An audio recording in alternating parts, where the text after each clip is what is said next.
Welcome two movie spoiler. तो आज हम देख रहे हैं अर्तुगरुल सीरीज की एपिसोड 23, जिसका स्टार्ट कुछ यूँ होता है कि सराय में कई कबीले को दिखाया जाता है, जहाँ सुलेमान शाह दली दमीर से बात करते हुए से कहता है कि मुझे ये सिपाहियों की कोई शरारत लगती है कि ये भी मुमकिन है कि अर्तुगरुल किसी परेशानी में मुब्तला हो। इस पर दली दमीर कहते हैं कि मैं हलब में जाकर इस बात का पता करता हूँ, अगर आप इजाजत दें। उम्मीद है मुझे सिपाही वहाँ से गुजरने की इजाजत दे देंगे। जिस पर आयकज और गोकची कहती है कि हम भी आपके साथ चलती हैं, अगर हम साथ होंगी तो सिपाही बिल्कुल भी नहीं रोकेंगे। और फिर सुलेमान शाह इस पर राजी हो जाता है और उन्हें जाने की इजाजत दे देता है। उसके बाद पीछे रह जाने वाले कई कबीलों को दिखाया जाता है जिन्होंने बाद में सफर शुरू किया होता है और वो हलब से काफी पीछे एक जगह पर पड़ाव डाले होते हैं। उसके बाद अर्तुगरुल को दिखाया जाता है जो उस गवाह की दुकान में दाखिल होता है, तो वहाँ पर नासिर का सिपा सलार पहले से मौजूद होता है और साथ उस गवाह की लाश पड़ी होती है। तो पीछे से नासिर भी अपने तमाम सिपाहियों के साथ आ जाता है और अर्तुगरुल उनसे लड़े बगैर ही अपने आप को गिरफ्तार करवा लेता है। इधर अर्तुगरुल के सिपाही और अफसिन पाशा का वो दोस्त महल में आसानी से घुस जाते हैं, क्योंकि ज्यादातर सिपाही नासिर अपने साथ ले गया होता है। और महल में दाखिल होते ही उनका सामना उस लड़की अस्मा के साथ होता है, जिसे वो फौरन पकड़कर एक कमरे में ले जाते हैं और बेहोश करने के बाद एक कालीन में लपेटकर महल से बाहर ले जा रहे होते हैं। तो बाहर निकलने से पहले नासिर और उसके सिपाही भी अर्तुगरुल को लेकर आ जाते हैं, जिनके साथ उनका सामना हो जाता है।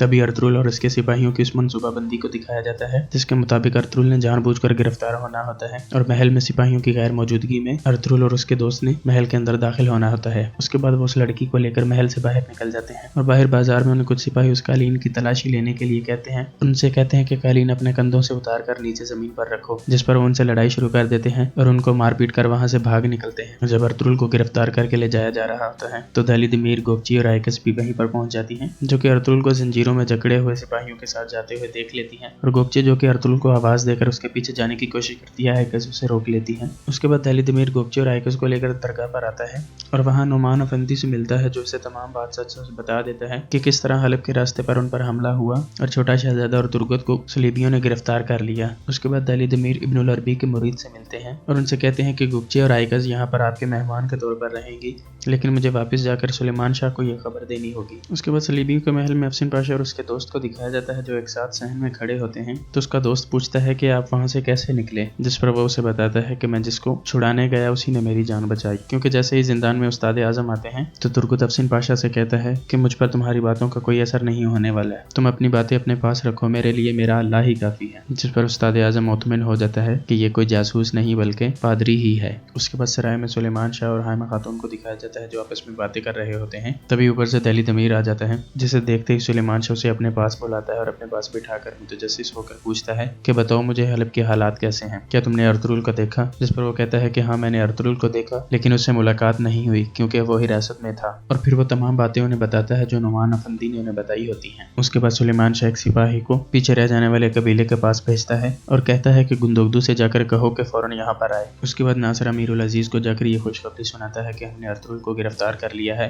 अब जल्द ही वो अपना मुंह खोल देगा और हमें बताएगा कि शहाबुद्दीन कहाँ पर है। उसके बाद अर्तुगरुल को जिंदान में दिखाया जाता है, जिसे एक लकड़ी के पलंदे के साथ बांधा होता है और दो सिपाही उसको पीछे से उठाते हैं, जिस वजह से उसका सिरा पानी में डूब जाता है और उसके साथ बंधे हुए अर्तुगरुल का मुंह भी पानी में डूब जाता है। और इस तरह पानी में गोते देकर वो उससे शहाबुद्दीन का बुलवा रहे होते हैं। तभी नासिर वहां पर जाता है और कहता है कि मुझे अफसोस होता है कि तुम जैसा एक बहादुर शख्स यहाँ जिंदान में अपनी मौत के गिन दिन रहा है। अगर तुम चाहो तो शहाबुद्दीन का पता बताकर इस अजियत से छुटकारा हासिल कर सकते हो और मैं अमीरुल अजीज से कहकर तुम्हें हलब में जगह भी दिलवा दूंगा। जिस पर अर्तुगरुल उसे कहता है कि एक बेकसूर को सजा दिलवा कर जगह हासिल करने से बेहतर है कि मैं जहन्नुम में रह लूं। उसके बाद हलीमा सुल्तान को होश आता है और लैला सुल्तान और उसकी आया उसके पास बैठी उससे बातें कर रही होती हैं। तभी ऊपर से अमीरुल अजीज आता है, जो हलीमा सुल्तान की खैरियत दरियाफ्त करता है और कहता है कि आपने इस महल के तारीक कमरों को आकर रोशनी बख्शी है। और फिर वो अपनी आया से कहता है कि आप जानती हैं कि मैं आज इतना खुश क्यों हूँ। आज नासिर ने उस शख्स को पकड़ लिया है जिसने शहाबुद्दीन को आजाद करवाया था। जिस पर लैला सुल्तान हैरान होकर पूछती है कि वो बहादुर कौन है, तो वो बताता है कि वो शख्स काई कबीले के सरदार का बेटा अर्तुगरुल है। जिस पर हलीमा सुल्तान की एक चीख निकलती है